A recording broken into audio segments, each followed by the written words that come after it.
Meron na raw siyang employer na in process na yung yung bibigay sa kanya na LMIA. Ibig sabihin, 'di ba, dito sa Manitoba, malaki yung posibilidad na mabigyan kayo ng LMIA. Yun. Uwian na. Balik na naman tayo sa dating entrada natin, no? Inuubo ako, mga tropa. Inuubo ako. Kasi sa trabaho, pagka yung umaga nag-deliver. Nag-iikot ako dito sa Brandon, nag-deliver ng mga items. Minsan kasi syempre, 'di ba? Ang bibigat ng mga binubuhat. Tapos napapawisan ka pero malamig. Nakakaano minsan. Hindi mo alam kung natutuyuan ka o mahirap din. Pero yung sa tungkol sa rotation ng trabaho natin dyan, kaya na. Lang naman onting adjustment lang. Yun ang maganda nga talaga. Kaya makikita mo rin na hinahanap nila yung meron ng experience. Tulad ko na hindi na masyadong tuturuan. Kasi pagka yung kunyari kumuha sila ng walang experience, parang simula tuturuan Ako kasi kahit pa paano, medyo alam ko na yung mga galawan. Adjustment na lang sa nila dyan. Siyempre iba yung nila, yung mga gamit nila dyan, iba yung mga shelves nila, iba yung mga ngayon, okay na. Tapos kanina, nung nagla-lunch ako, nililinis ko yung ilong ko. Meron ako nasundot. Puta, talagang dumudugo. Yung alam mo yung talagang tumulo na dugo. Kala ko na paano na yung ilong ko tuloy. Pero ayos lang, nawala na naman. Pero parang kailangan ko ipa-check to. Lagi siyang yung pagka na mo lang ng onte, dumudugo ka agad. Saka maganda ngayon, hindi masyado malamig. Simula nung ng weekend, walang kalamig-lamig Shit, walang kalamig-lamig. Parang nag-minus pa nga, minus 5, minus 6. Spring pills Pag ganun, masaya na yung mga Canadian dito Laki ng mga truck, no? Dito ko napansin sa Brandon, maraming mga yung mga business na yung mga truck, mga trucking, ganyan. Ngayon ko nakita. Mukhang maganda rito yung heavy equipment na na aral. Heavy equipment technician, yung ganun. Nakikita ko maraming mga trucking dito. O nga pala, speaking of magandang pwedeng pasukan. Meron bang mga sa inyo, yung mga sa mga nanonood sa akin na nandito sa Canada, hindi mga haters Hi mga haters. Imaginary haters, Hindi, wala, tropa tayong lahat. Wala mga haters. Meron ba sa inyong namumblema ng sa probinsya nyo, sa province nyo, hindi na kayo mabigyan ng LMIA, hindi na kayo na rin yun ni company nyo, ni employer nyo, tapos naghahanap kayo ng ibang trabaho? Sa inyo ba, nagtingin-tingin na ba kayo sa paligid ng lugar nyo kung meron pang yung nagbibigay ng LMIA, nagbibigay ng work permit, mga i-sponsoran kayo, ganyan? Meron ba? Kasi dito, merong sigurado napapanood nyo to si shoutout natin si Randy Boy. Parang Randy Boy Randy Boy. Siya? Galing siya ng hindi ko maalala. Hindi ko alam kung BC o Alberta. Basta, research yun na lang. Nakita niyo kasi laging ini-interview din ni Miss Ina yun. Napanood ko lang yung isang video niya. Nakita ko nga na lumipat siya sa probinsya niya papunta rito sa Manitoba. May mga video pa nga siya na dinrive nila, ganun. Follow nyo siya. Okay din yung mga niya, mga videos niya. Dito lang sa akin, puro kapulpulan. So, pinanood ko yung mga videos niya. Nakita ko nga, nag-drive siya papunta rito sa Manitoba. Kasi sa lugar nila, wala siya makuwang yung nagbibigay ng LMIA. Yung nagbibigay sa kanila ng pag-asa para maging permanent resident na employer. Ngayon, binagsakan nila dito sa Manitoba. Hindi naman sa Brandon hindi naman sa Brandon kasi Manitoba malaki ang Manitoba. Minsan na rin silang pumunta rito. Ewan ko kung may binisita sila o may Ang nabalitaan ko, ang pinuntahan niya yung Morden ba yun? Morden na woman. Pero hindi yun yung lugar. Tangina, kulang ako ng detalye.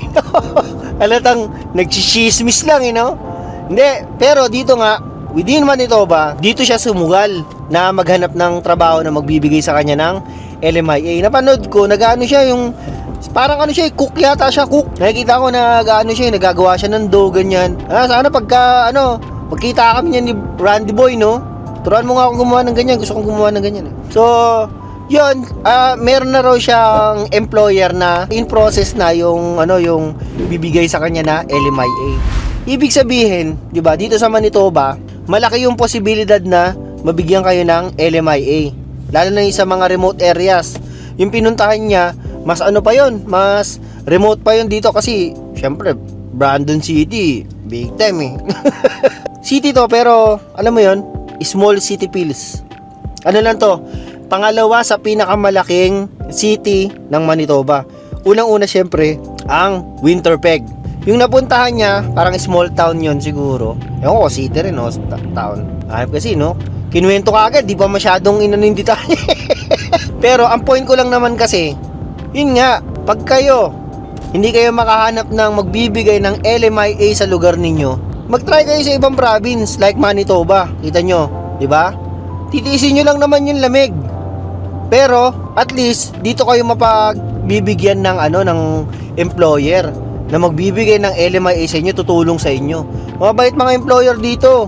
Tapos yung mga pinopost ko sa sa FB ko. O nga pala, shout out sa mga followers ko sa Facebook, no? Woohoo! Sa wakas, 10,000 na tayo after ilang years. Ang tagal kong kinuha nung na yan, 10,000 na yan. Sana magtuloy-tuloy na, no? Yung sa mga pinopost ko doon, kasi baka sabihin nyo, lang naman ako, yung mga peke, hindi naman totoo yung mga pinopost ko. Yung mga pinopost ko na yun, totoo yung mga yun. Pero syempre, magdidepende pa rin yun sa inyo. Hindi yun yung yung pag pinost ko, ginawa nyo na akong employer, saka agency. Sir, magbabasa ako resume sa inyo, magbabasa ako CV sa inyo. Hindi, inano ko lang yun, pinost ko lang yun para sa awareness ninyo, no? Tapos, yung mga detalye ng mga post ko, nandun na. Kung ang magiging tulong ko sa inyo, yun na nga, yung pinost ko na yun para malaman nyo yung mga, mga available na trabaho, hindi lang yung pang Canada, UK, Ireland, lahat-lahat. Tapos, ang maganda nun, kung kayo ay maghihingi ng CV, yung format ng resume, meron ako niyan. Gusto nyo, tutulungan ko na rin kayo sa paggawa. Tapos, meron na rin akong, reviewer ng IELTS. Libre yan lahat. Alam niyo naman mga followers at mga subscriber ni Brandon Boy, spoon feed dati pa dati nga naalala ko, nire-research ko pa sa Indeed yung mga available na mga trabaho, ganyan. Pero ngayon kasi hindi ko na ginagawa yon. Hindi lang naman dahil sa ayoko na magganon, kasi mahirap na mag-direct ngayon, yung parang direct hire, mga apply ka ng direct sa mas marami kasing dun mas maraming nai-scam sa mga ganun. Kasi hindi lahat naman ng nasa Indeed totoo Saka usually ang karamihan sa mga ganun, yung mga nandito na sa Canada na mga mga temporary workers, mga PR, yun yung mga hinahanap ng mga nandito yung sa Indeed. Kaya mga pinopost ko yung mga nasa agency din. Ngayon, ang tulong ko na nga lang sa inyo, bibigyan ko kayo ng CV, bibigyan ko kayo ng guidance. Shit, parang school. Pero yun, balik tayo. Kung sa province nyo, nawawala na kayo ng pag-asa na hindi kayo makakuha ng trabaho, maganda panoorin nyo si Randy Boy kasi ganun ang ginawa niya. Tapos, ang ginawa niya nga pala nun, hindi lang siya yung di ba, lumipat siya rito. Kasi karamihan ng mga lumilipat na mga na mga Pilipino galing sa ibang province papunta kunyari dito sa Manitoba, naghahanap na muna sila ng ng employer nila. Pero si Randy Boy, sinabak niya na kaagad. Kasi hanggang February na lang yata yung kanyang papeles. So kailangan niya na talaga yung mabilisan. Ngayon ang ginawa niya, drive siya papunta rito. Nagkatok-katok siya sa mga employers dito, hindi yung sa lang, online lang. O tingnan mo, sinuwerte siya, di ba? Nagkaroon siya agad ng trabaho na tutulungan siya about sa LMIA. Na yon, buhay na patunay na possible na makakuha kayo ng employer na magbibigay ng LMIA dito sa Manitoba. Kahit malamig na malamig dito sa Manitoba. Isa pala sa nakita kong magiging problema ni Randy Boy, yung huli kong napanood kay Miss Ina, kausap ni Miss Dayanara, na si Miss Dayanara, sinabi niya yung Brandon City ay disyerto. Miss Dayanara, uulitin ko, hindi disyerto ang Brandon City. Mukha lang siyang disyerto, pero hindi siya disyerto. Pero yon, sinabi ni Miss Dayanara, pabalik tayo, baka sabihin nyo, joke-joke na naman tayo. Meron palang, magiging problema sa pagkuha mo ng points pagka lumipat ka from ibang province papasok sa Manitoba. Sabi niya, specific tong ganitong, parang ganitong rules sa Manitoba. Na, ang sabi, pagkagaling ka sa ibang province, nagtrabaho ka doon, meron kang minus points. O kaya nag-aral ka doon sa sa ibang province, sabi pumunta ka rito, merong minus points.